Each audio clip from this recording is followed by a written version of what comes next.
How you doing, folks? Pete Laporte back here again, Sykes Group. And we had a request on the video on evacuation.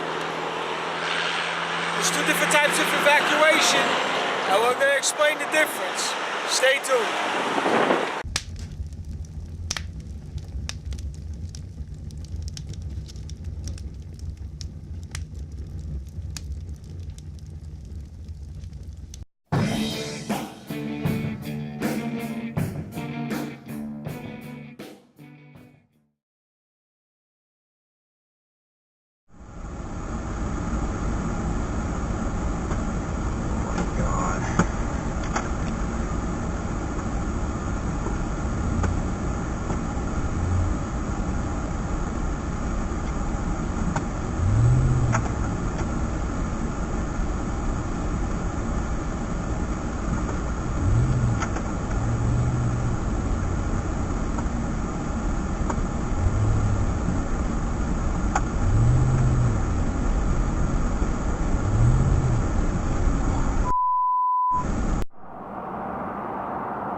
We slept in our car for 2 days because when we left Fort McMurray there was so much traffic, right, that we only had a quarter of a tank of gas. So staying in the lineup, we would have ran out of gas a lot sooner.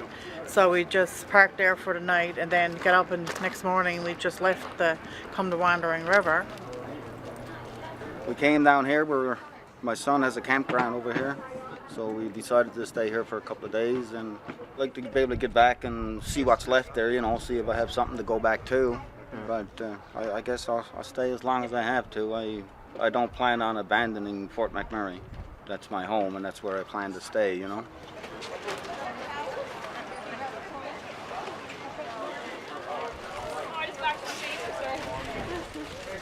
There was a lot of people volunteering, a lot of people helping. The province came out good. We had people bringing supplies all the way down from Lethbridge, from Fort Saskatchewan. The locals did a lot. It was a great turnout. Alberta did good.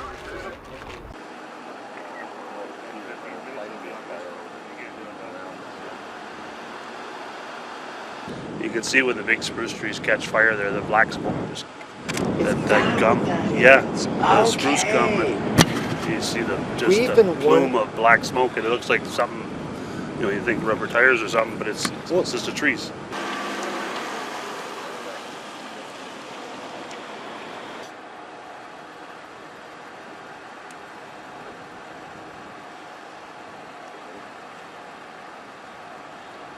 You may have heard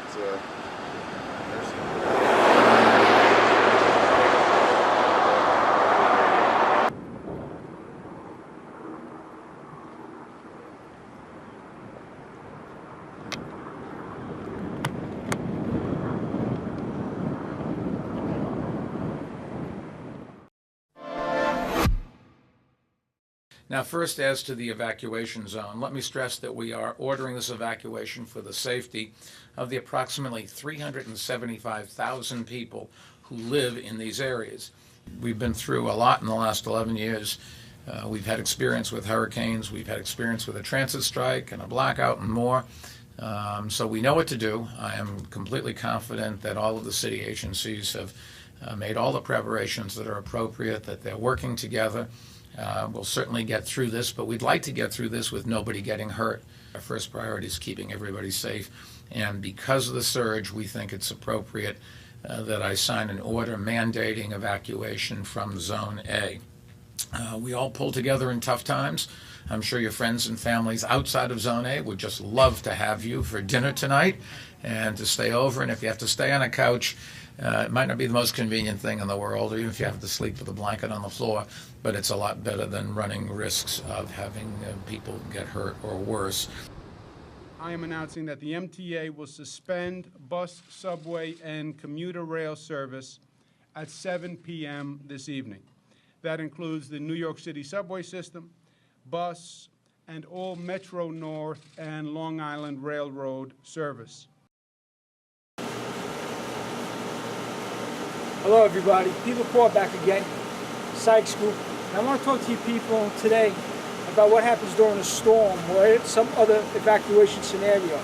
lately where we come from, our hometown in Staten Island, New York here, a couple years ago we got hit with Hurricane Sandy. And a lot of areas had to evacuate. Now, what's the difference between an evacuation and non-evacuation? Well, in all honesty, the only person who can evacuate an area is the governor. The mayor could ask for it, the governor has to approve it. The reason for this is because of taking people from one area and bringing them to another area and then overusing the assets in that particular area. Now, when we talk about evacuation, there's two types of evacuation. You either have a forced evacuation or voluntary evacuation. Forced evacuation is basically you can't stay where you are. There's a fire in the house, you have to get out, there's no choice. The water's filling up your basement, coming up to your first floor, you have to get out, you have no choice. Same principle, hurricane, tornado, whatever the case may be, you have no choice, you have to get out. It also could be forced upon you through the government. Like in Katrina, as the levees broke and the water got flooded and took out the housing, the federal government had started coming in and started to force people out of the area, made it a mandatory evacuation zone, so you had to go. Other than mandatory evacuation, you have was voluntary evacuation. Staten Island, some places where they didn't get flooded but might have lost power and stuff, they were able to evacuate out to hurricane centers, which are basically could be schools or libraries or sports complexes where they're set up to take in individuals and get them out of the weather where you could get possibly medical care, food, just a place to sit out the storm with other people, try to be a little more comfortable. Okay? Now, the importance in evacuation, whether you stay or you go, is preparedness. You have to be prepared. We've talked about having bug-out bags, 72-hour kits. Whether you stay or whether you go, you need to be prepared. You should have a bug-out bag in case you're forced to leave your residence. You should also have provisions in your house in case you volunteer yourself to stay in your premise. You want to make sure you have that water. You want to make sure you have that lighting. And you want battery-powered lighting because you really don't want to be starting fires in your house in an emergency because unfortunately if something bad happens, help is long and far away in a lot of situations. So you have to be safe, you have to be proactive, you have to have what you need to be prepared if you're going to stay in your house or if you're going to leave your residence and go somewhere else. Now, on the outside chance that you have to leave your premise, you want to have your equipment ready to go and you want to have a game plan. You want to sit down with your family and you want to tell them, if something bad happens, we want to meet back at the house so we will all get our stuff together and go. Now, Murphy's Law plays a big part in this. Sometimes bad things don't always happen at the best opportunities. You know, you could be home, your kids could be at a ball game, your wife could be working the late shift at work, 10 miles away. So sometimes in an emergency, you might not be able to make it back at home. You might have to make up a rendezvous of where you can meet up. So if you have to leave your house, then go someplace else to pick up your kids, which might be at maybe a neighbor's house a couple miles away, or pick up your wife at her job, which might be a couple miles in the other direction. You want to work out these details ahead of time. You want to plan. You want to sit down and you want to talk about what your evacuation route's going to be. How are you going to get to your evacuation route? Where are you going to go once you're on your evacuation route? Preferably, depending on the situation that you're leaving from, you want to be at least 100 miles outside of the city limit. Now, 100 miles sounds like a lot, but like I said, in the particular thing like in something like Katrina, where the whole area was flooded, you had to leave the whole area to get out, and because of the inundation of water and pollution, 100 miles was really not an overstretch of the imagination of a safe zone. So you have to look at where you're going to meet. Hopefully that distance you choose, you have somebody you could hook up with. Hopefully you have a family member outside of the area that's affected. Maybe you have friends that are outside the area affected. Maybe you just have a retreat that's outside the area that's affected that you can go to.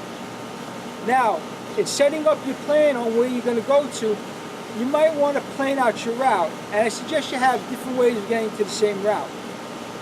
Being that you're going to be dealing with a storm and other people also leaving the area, the first route you set might not be the best route. It might be inundated. Your first route might include a highway, which might be jammed. You might have to take a secondary road or route. Basically, you should have at least 4 different routes to get to your retreat center. And you should try to make at least 1 or 2 of them as indirect and as traffic-free as possible, meaning that if you have a car that you're using, but you know you could cut across a park or something to get to this route, you might want to look at that ahead of time.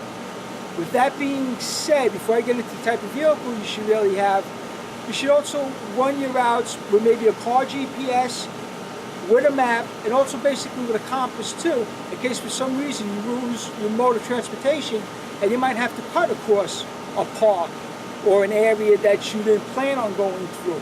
You might want to use a GPS, you might want to use a map and check coordinates. You might want to use a compass to make sure you're going north, south, east, west. A lot of this detail will be to learn in the future, but this is all stuff you should plan on and think about using. With that in mind, we're going to go to how you're going to get out of Dodge.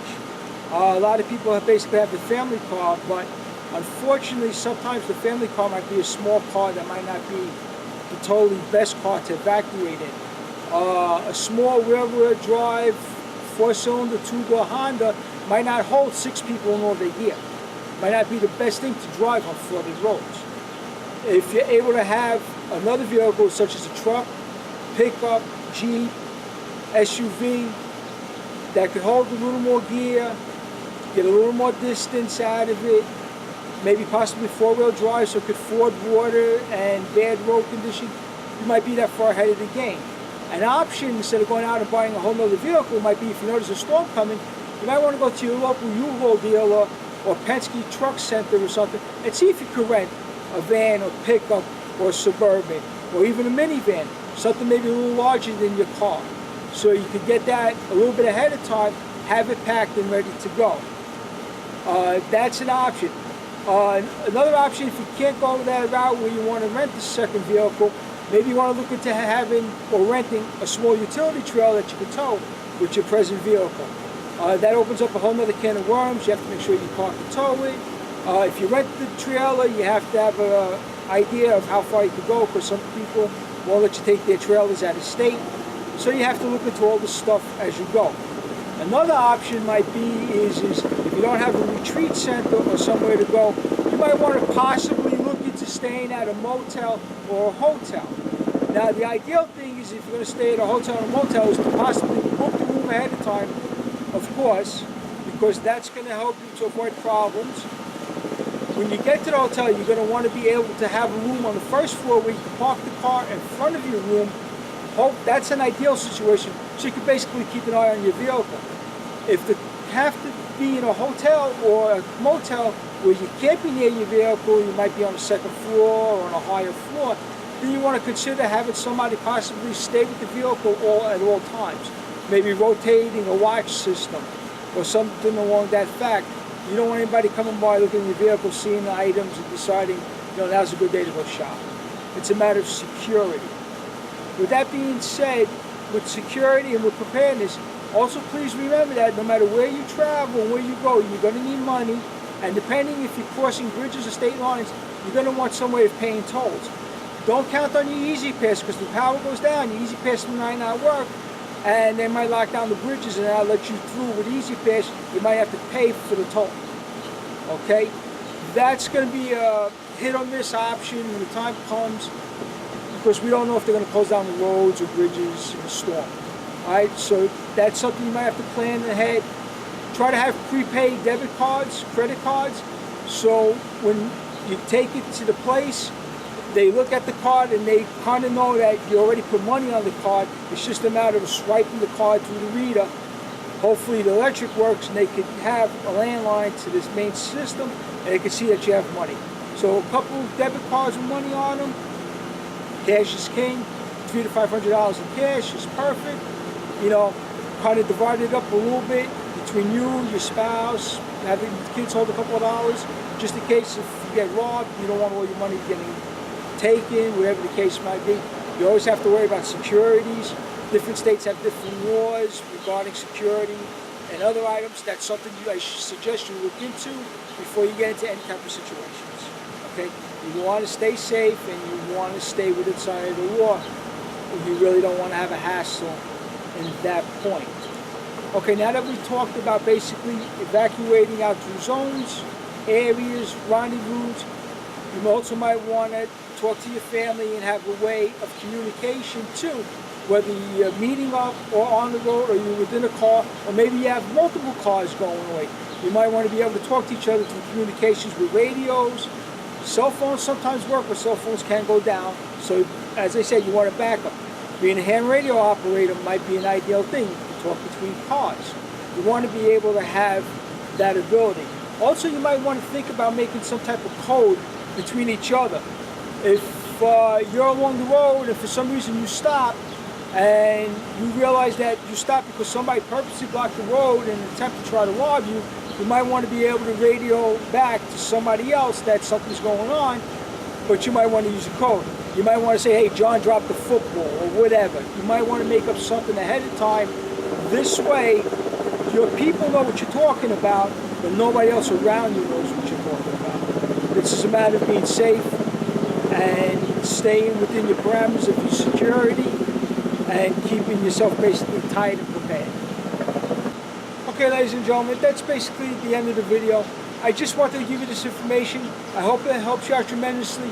My biggest fear is that you don't know what's going on, and I just don't want you to wind up in a situation like this. I want you to be prepared and know what could possibly happen.